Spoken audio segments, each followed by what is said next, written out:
Shalom uvracha from Yerushalayim, Ir HaKodesh. We are privileged to study, with the special blessing of God, the second chapter of Pirkei Avot. We're up to Mishnah 20 in the works that we're using. Of course, there are different numbering systems. Please make sure you're following the Mishnah. Otherwise, what I'm going to be saying is completely unintelligible. You won't understand how I'm translating a Mishnah. It has nothing to do with the Mishnah that's in front of you. So the opening words of the Mishnah are Rabbi Tarfon Omer. Please look at that in your editions. Rabbi Tarfon Omer. Rabbi Tarfon teaches the following teaching. Hayom Katzer. The day is quite short. The day could be a reference. Every day is short. What's the longest day of the year? How many hours of a day? More or less every day is only 24 hours. Some is sunlight and some is dark, but the Yom is Katzer. But he's probably talking about the day of our lives or of our existence. Our day is short. Hayom Katzer. But he speaks in a metaphoric way. VaHamelacha Mרובה. But there's so much work to do. There's so much to do. It's a short day. You have to go to work. You have to do things. But VaHaPoalim Atzelim. And the workers don't have any energy. They're sluggish. They're lazy. They're tired. So much to do. VaSachar Harbe. But the salary is very high. Very, very high level salaries are being offered. Ubalabayit dohek. And the employer, the master in charge, is urging them to work. And yet so many people are not doing so. And so it could be that Rabbi Tarfon is speaking about the fleeting nature of existence in this world. Hayom Katzer. It's very short. Yimei shenotenu bahem 70 shana ve'im gvurot shemochim shana ad 120, even the Yimei Metushelach, 969 years. The life of, how long is that compared to infinity? And interestingly enough, on Rosh Hashanah and Yom Kippur, to some people it's a very moving passage in the prayer service. It's called in the Ashkenazi communities for sure. It's a very, very central part of the repetition of the Amidah and Musaf. The section starts with the words Unetaneh Tokef. And one of the things that's described there is the way this life just passes by. It's Mashul Kicheres Hanishbar. It's like earthenware pottery that breaks and then you can't even replace it irreparably. Kechatzir yavesh, like grass that dries up. Kitzitz novel, like a blossom that's shriveling. Kitzel over, it's like a shadow that just passes by. Ka'anan kalat, uses many, many phrases there, like a cloud just disperses. Kiruach noshevet, like a wind that was blowing. Kavak poreach, like dust scattered in the wind. Kachalom yauf, like a dream. Life is but a dream. So he says, Hayom Katzer, be careful. You have much to accomplish in this world, and try to get to your level of accomplishment. There's so much to do. Don't waste time. Hamelacha Mרובה. Now many people push off the work. I'll do it tomorrow. I'll do it next week. We're talking about different kinds of work. It could be even talking about physical work, but probably more about spiritual work. Well, yeah, when I have a chance. As it says elsewhere, we learn, I'll study when I have a chance. I'll accomplish great things when I have time. There's so much to do. Don't waste time. Now there's an expression. I remember I was once with my parents. I remember exactly where it was. It was in Montreal, and there was some kind of expo. I don't remember the year. It was either 70, 73 maybe. Expo 7, maybe somebody remembers. I was in Montreal with my family. It was like a miniature World Series in Expo. What? It wasn't a World Series. It was called Expo. Yeah. I don't remember what year it was. Maybe someone can look it up here. Just like for the purpose of clarity, it's not crucial to the teaching. So it was very, very hot, and we were standing online. This pavilion, this show, that show, and then I just said, Abba, he said, well, what are you going to do? I said, just I need a few hours to kill time. My father went like ballistic. You want to kill time? I take it easy. Kill time. What kind of crazy expression? To kill time, killing time. The most precious gift we have. You're going to kill time? You can't kill time, man. The Chafetz Chaim said, this is what I read. He said in America they say that time is money. Time is money. I have to meet with you at 2:00 in the afternoon. I'm in the middle of my very busy workday. He says, I say that money is time. That sometimes in the pursuit of trying to make money, it takes time to do so. And is it worth it? Time is the most precious. Time is the most precious gift. So I guess each person has to be careful of how they spend their time, and to make sure that their time is productive, to make sure that it's filled with positive deeds and noble deeds, and not to fall asleep in the middle of the workday. There's plenty of time to rest afterwards. How many people are resting in peace? Maybe this is not the world for rest. Of course, we need new levels of energy. Of course, we're all for sleep and for relaxation, rest and relaxation. However, maybe there's a way of falling asleep on the job. And the Yom Katzer, the Hapoalim Atzelim. Now you remember the fable of the tortoise and the hare? Remember that? There was a famous story that somehow the turtle and the rabbit weren't getting along so well, And the rabbit, of course, was so arrogant.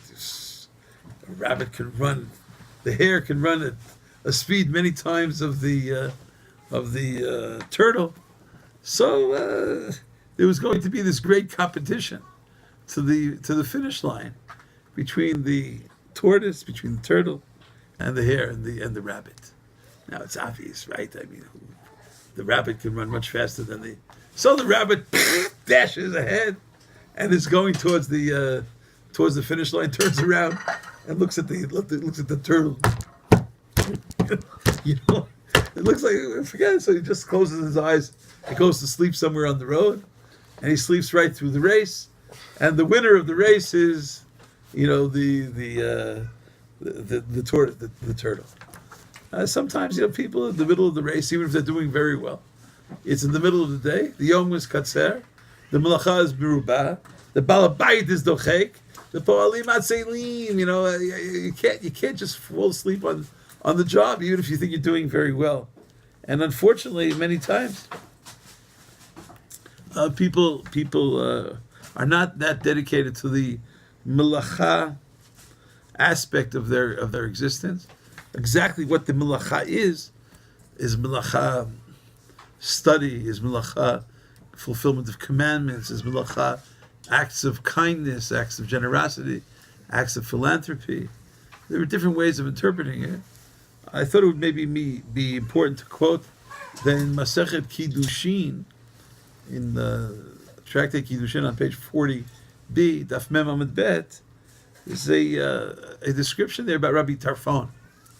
The Rabbi Tarfon was in the attic, and they were studying together. Rabbi Tarfon, Uzakenim, Mesubim Ba'aliyah, the Lud. They were in Lud, and the following question was raised before them. The following philosophical query: Nishala Sheila Zo Bifnehen, Talmud Gadol, O Maaseh Gadol. Is study more important, or is action more important? Limud, Talmud Gadol, or Maaseh Gadol? Maaseh means probably carrying out good deeds. Maasim Tovim. Na'ana Rabbi Tarfon, the teacher of our Mishnah, the rabbi of our Mishnah, the author of our Mishnaic teaching, said, Maaseh Gadol. Maaseh, that's the most important thing to do. Emor Ma'at, Vaseh, Aser Bey. Rabbi Tarfon said Maaseh. And Rabbi Akiva said, we find Rabbi Akiva and Rabbi Tarfon together in many references. Rabbi Akiva said, no, Talmud Gadol. Learning is more important. And then the conclusion sounds like a fascinating combination of the two opinions. Na'anu kulam va'amru Talmud Gadol Sha Talmud Vefi lidei ma'aseh. You know, it's the greatest level is learning, because learning will bring you to action. But if it's only bringing you to action, then action is greater. So somehow this statement has to be analyzed. That Talmud is Gadol and Maaseh Gadol. But it's interesting that Rabbi Tarfon is the one who is speaking about doing Maaseh Gadol. And maybe that's why he's using the example in our Mishnah of Po'alim, of Melacha, of doing. Maaseh Gadol, Melacha. Now it could be, I'm not saying what I'm saying is necessarily accurate. I'm just putting the two together.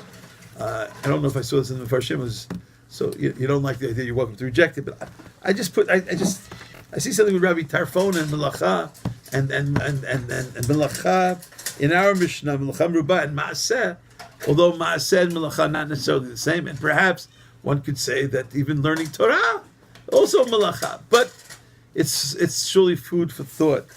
Interestingly enough, in Avot de Rabbi Natan, if we ever finish Pirkei Avot, it could take who knows how many years, but it could take many tens of years. But if we ever do, maybe we should consider studying Avot de Rabbi Natan. Avot de Rabbi Natan is the expanded form of Pirkei Avot. It's not really the Talmud on Masechet Avot, but it's similar to that kind of expanded ideas on the teachings in Pirkei Avot. In Avot Rabbi Natan, when they discuss the reference of Ehav et HaMelacha, person should love work. Ehav et HaMelacha. So it says there that Rabbi Tarfon, teacher of our Mishnah, Rabbi Tarfon said, Afakadosh Baruch Hu lo hishra shechinato al Yisrael ad she'asu melacha. They had to do something. They had to be involved in doing something. You know, va'asuli. They have to construct. They have to construct the tabernacle. They have to construct a site. They have to work. Ad she'asu melacha. And Rabbi Tarfon, the rabbi of our Mishnah, teaches, Ein Adam Meit Ela Mitoch Habatala. A person passes away from this world when they're inactive, when they're not doing anything. The Gemara teaches that Batala can bring to various forms of mental illness, can bring to various forms of immorality. Batala mivialidei shi'amum. In spoken Hebrew, shi'amum means boredom. In Talmudic Hebrew, it probably means mental illness. Batala mivialidei zima, various forms of illicit relations. So he's very into doing. He's very, habatala mivialidei. And maybe that's the way you have to understand this Mishnah, about how important it is. Of course, is there a concept in religion of a workaholic as well? I mean, in other words, can you be doing too much? I don't know. I know that there are people who feel that, okay, just if you have to serve God, so just work 25 hours a day at it. It could be, except that sometimes bitula shel Torah zehu kiyuma. Sometimes it's the inaction that will bring to the action. I think that God created human beings as human beings, not as angels, and not as bionic people. So they need time to rest. They need time to get back to themselves. They need time to recharge their batteries. But nevertheless, Rabbi Tarfon is teaching that whatever you want to do, maybe you should try to accomplish it now. because the day is very short. The sun is setting soon. In each person's life, they will not be here forever. And imlo achshav, ematai. If you're not going to accomplish it now, when will you accomplish it? Don't push off to tomorrow what you could do today. Mitzvah haba'ali adacha. Al tahamitzena. Don't turn mitzvot into chametz. May each person be able to follow the great teaching of Rabbi Tarfon, being aware of the fact that if they do so, they're working for the great Baal Habayit, the master of the world, who pays in ways beyond description. Hasachar harbe. Don't think you're volunteering in this job. There's a tremendous, tremendous reward, salaries that are unparalleled. Anywhere in the universe is the reward, is the salary that God pays for those who are working in the day that God gives them. May you be successful in all your endeavors, and may you enjoy the great reward of the great Baal Habayit. Thank you so much for listening. Shalom.